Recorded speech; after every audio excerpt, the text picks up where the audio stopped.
नमस्कार दोस्तों, क्या आपके जेड प्लांट की ग्रोथ नहीं होती है या जेड प्लांट आपका बरसात में ख़राब हो गया या ख़राब होने के कगार पे पहुंच गया है या जेड प्लांट की पत्तियां पीली हो रही हैं, पत्तियां सिकुड़ रही हैं, उसने अपनी पूरी पत्तियां झाड़ दी हैं या जेड प्लांट के अलावा कोई और भी पौधा है जिसकी पत्तियां पीली हो रही हैं, पत्तियां झड़ रही हैं, पौधा मरने के कगार पे पहुंच गया है, पौधे की जो मिट्टी है वो बीमार है, पौधे की ग्रोथ को रोकी पड़ी है। तो इस हालत में आज एक ऐसा खाद लेकर आए हैं जिसका प्रयोग करते हैं तो आपके सभी पौधे अच्छे खासे ग्रोथ करेंगे, सब पे अच्छे खासे आपको पत्तियों पर चमक देखने को मिलेगी, नई नई ब्रांच देखने को मिलेगी। तो इस खाद का प्रयोग आप सभी तरह के इंडोर आउटडोर पौधे में कर सकते हैं, चाहे वह फल हो, फूल हो, सब्जी हो, कोई भी पौधा हो, उसमें आप करके देखिएगा, बेहतरीन से बेहतरीन रिजल्ट आप लोगों को मिलेगा दोस्तों। ठीक है, तो इस खाद का प्रयोग करने से पहले चलिए प्लांट की कुछ ज़रूरी केयर टिप्स हम आपसे शेयर कर लेते हैं, उसके बाद हम इसको बनाना कैसे है वो बताएंगे। ठीक है, तो सबसे पहले बता दें दोस्तों कि अगर आपके यहाँ धूप बहुत ज़्यादा हो रही है तो आप इन पौधों को ऐसी जगह शिफ्ट करिएगा जहाँ सुबह की रोशनी आती हो या 1 घंटे या आधे घंटे की सनलाइट आती हो, वहाँ ये पौधा बहुत अच्छे से चलेगा दोस्तों। धूप ज़्यादा नहीं पसंद है, ठीक है, ख़ास तौर से इंडोर वाले पौधे। उसके बाद आपको करना क्या है कि अगर आपका पौधा घना नहीं हो रहा है तो जो पौधा पिंचिंग हो सकता है उस पौधे की पिंचिंग कर दीजिएगा, और जिस पौधे की पिंचिंग नहीं हो सकती है जैसे कि एरिका पाम है और भी ढेरों पौधे होते हैं तो उसकी आप मिट्टी अच्छी तैयार रखिएगा, उससे वह घना हो जाएगा। और जैसे ये जेड प्लांट है तो इसकी आप पिंचिंग करिए या कटाई छटाई करिए, जहाँ से आप एक ब्रांच कट करेंगे या पिंच करेंगे वहाँ से ढेरों ब्रांच निकल जाएंगे और पौधा कम समय में जंगल सा घना हो जाएगा और पौधे की जो ब्रांच है वो भी मोटी होनी शुरू हो जाती है, क्योंकि बढ़ने के लिए कुछ बचता नहीं है, जिससे ये पौधा बहुत तेज़ी से ग्रोथ भी करता है, ब्रांच भी मोटी होती है और पौधा भी स्वस्थ होता है। ठीक है, उसके बाद अगला काम यह करना है आपको कि आप अपने पौधे की मिट्टी हमेशा अच्छी तैयार करिएगा, ऐसी मिट्टी जिसमें आप पानी डालें, पानी छन के निकल जाए, पानी का ठहराव ना हो, चाहे वो कोई भी पौधा हो। ठीक है, तो आप देख सकते हैं कि मैंने मिट्टी इतनी अच्छी तैयार रखी है कि इसका लड्डू बनाने पर भी यह लड्डू नहीं बन रहा है, वह टूट जा रहा है। तो मिट्टी की असली पहचान यही है कि उसको आप अगर लड्डू बनाएं तो लड्डू ना बने, ऐसे टूट के बिखर जाए। ऐसी मिट्टी में आप पौधा लगाते हैं तो पौधा हमेशा ग्रोथ करता है, कभी मरता नहीं है, चाहे वो कोई भी मौसम हो और कोई भी पौधा हो। ठीक है, इस चीज़ को ध्यान रखिएगा, तो फिर देखिएगा कि आपका पौधा हमेशा ग्रोथ करता रहेगा। दूसरा काम ये करना है कि आपको क्ले वाली मिट्टी से परहेज करना है। क्ले वाली मिट्टी आपके पौधे को लंबे समय तक जीवित नहीं रहने देती है और नहीं तो पौधा भी मर जाता है, ग्रोथ रुक जाती है। तो क्ले वाली मिट्टी आपको नहीं लेनी है और गमले का चुनाव अच्छा करना है।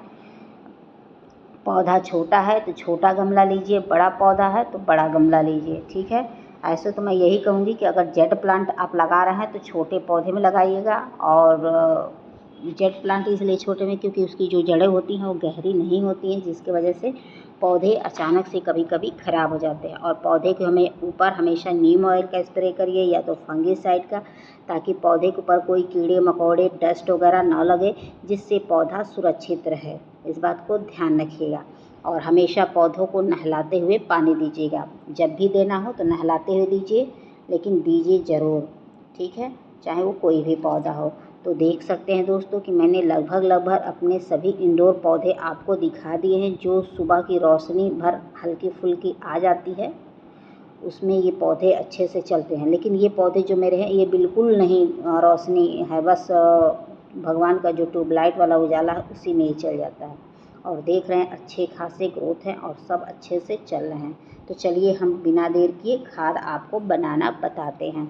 तो सबसे पहले मैंने ये पानी ले लिया है दोस्तों, क्योंकि पानी की ज़रूरत तो पड़ेगी ही। ठीक है, तो सबसे पहला मैंने ये नींबू लिया है दोस्तों। नींबू डालने से ये होता है कि पौधे की मिट्टी एसिडिक होती है, जब मिट्टी एसिडिक होती है तो जड़ों का निर्माण बहुत अच्छे से होता है। जिस पौधे की जड़ें नहीं विकसित हो रही हैं या जड़ें सड़ रही हैं या पौधा अचानक से मर जा रहा है या मिट्टी की ताकत समाप्त हो गई है या पौधे की पत्तियां लाइट कलर की हो गई हैं, लग रहा है जैसे नशे दिख रही हैं या पीली हो रही हैं या जल रही हैं पत्तियां, A to Z जो भी समस्या है वो सही हो जाएगी दोस्तों। तो इसका प्रयोग आपको महीने में एक ही बार करना है, बार बार नहीं करना है। तो देख ही सकते हैं कि मैंने कैसा नींबू लिया था, उसमें थोड़ा सा नींबू एक बार निचोड़ लिया गया था, ठीक है।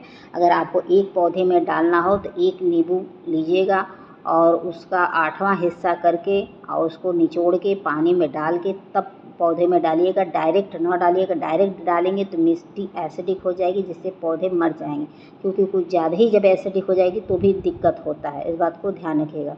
उसके बाद मैंने दोस्तों ये लिया है, जैसे आपके यहाँ चना राजमा कुछ भी भिगो जाता है तो आप लोग पानी फेंक देते हैं, तो फेंकने की जगह आप लोग इसको अपने पौधे में डालेंगे तो पौधों को ज़रूरी पोषक तत्वों की कमी दूर हो जाती है, जिससे पौधे की पत्तियों में चमक आती है, पौधे की पत्तियाँ लश ग्रीन होती हैं और पौधा हमेशा हरा भरा रहता है। अगर पौधा आपका लग रहा है कि उसमें चमक नहीं है, वो पत्तियों में वह शाइनिंग नहीं है या कलर नहीं है, तो इस हालत में इसका प्रयोग करिए, आपको बेनिफिट अच्छा मिलेगा। इसका रिजल्ट आपको धीरे धीरे देखने को मिलेगा, लेकिन जो नींबू का रिजल्ट है वो आपको 4 से 5 दिनों में देखने को मिल जाएगा, लेटेस्ट 4 दिन। 4 दिन में तो इसका असर दिख ही जाता है, चाहे जितनी बुरी कंडीशन में हो।